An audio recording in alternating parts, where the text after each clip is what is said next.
ኦሪት ዘፍጥረት ምዕራፍ 3 እባብ እግዚአብሔር አምላክ ከፈጠረው ከምድር አውሬ ሁሉ ይልቅ ተንኮለኛ ነበር።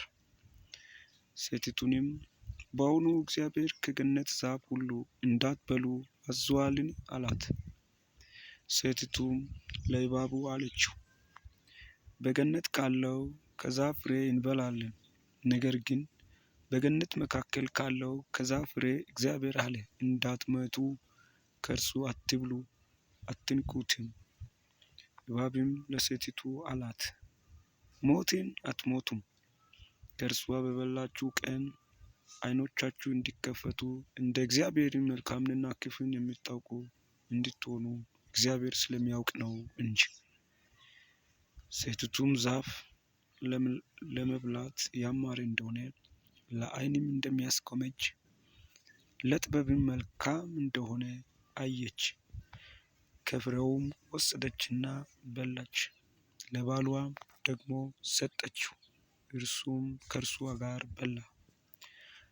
የሁለቱም ዓይኖች ተከፈቱ፣ እነርሱም ራቁታቸውን እንደሆኑ አወቁ። የበለስንም ቅጠሎች ሰብቶ ለእነርሱ ለራሳቸው ግልድም አደረጉ። እነርሱም ቀኑ በመሸ ጊዜ የእግዚአብሔር የአምላክ ድምፅ ከገነት ውስጥ ሲመላለስ ሰሙ።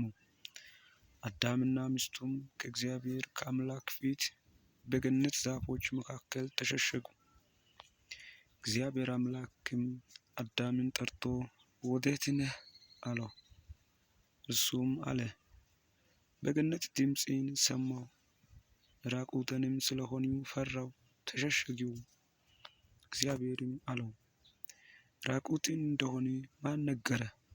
ከእርሱ እንዳትበላ ካዘዝሁህ ዛፍ በውኑ በላህን? አዳምም አለ፣ ከእኔ ጋር እንድትሆን የሰጠኸኝ ሴት እርሷ ከዛፉ ሰጠችኝና በላሁ። እግዚአብሔር አምላክም ሴቲቱን ይህን ያደረግሽው ምንድር ነው? አላት። ሴቲቱም አለች፣ እባብ አሳተኝና በላሁ።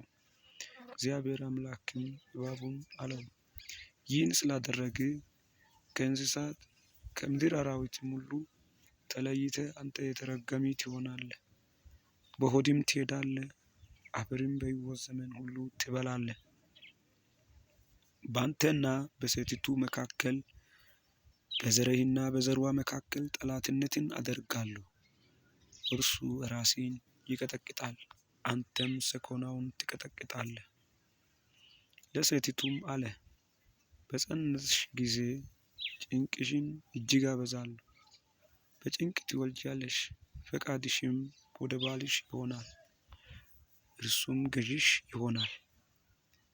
አዳምንም አለው፣ የሚስትህን ቃል ሰምተሃልና ከእርሷ እንዳትበላ ካዘዝሁህ ዛፍም በልተሃልና ምድር ካንተ የተነሳ የተረገመች ትሁን። በሕይወት ዘመንም ሁሉ በድካም ከእርሷ ትበላለህ። እሾህና አሜከላን ታበቅልብሃለች፣ የምድርንም ቡቃያ ትበላለህ። ወደ ወጣህበት መሬት እስክትመለስ ድረስ በፊትህ ወዝ እንጀራን ትበላለህ፣ አፈር ነህና ወደ አፈር ትመለሳለህና። አዳምም ለሚስቱ ሔዋን ብሎ ስም አወጣ፣ የሕያዋን ሁሉ እናት ናትና። እግዚአብሔር አምላክም ለአዳምና ለሚስቱ የቁርበትን ልብስ አደረገላቸው፣ አለበሳቸውም። እግዚአብሔር አምላክም አለ፣ እነሆ አዳም መልካሙንና ክፉን ለማወቅ ከእኛ እንደ አንዱ ሆነ። አሁንም እጁን እንዳይዘረጋ ደግሞም ከሕይወት ዛፍ ወስዶ እንዳይበላ ለዘላለምም ሕያው ሆኖ እንዳይኖር። ስለዚህ እግዚአብሔር አምላክ ከኤደን ገነት አስወጣው፣ የተገኘበትን መሬት ያርስ ዘንድ አዳምን አስወጣው። ወደ ሕይወት ዛፍ የሚወስደውንም መንገድ ለመጠበቅ ኪሩቤልንና የምትገለባበጥ የነበልባል ሰይፍን በኤደን ገነት ምሥራቅ አስቀመጠ።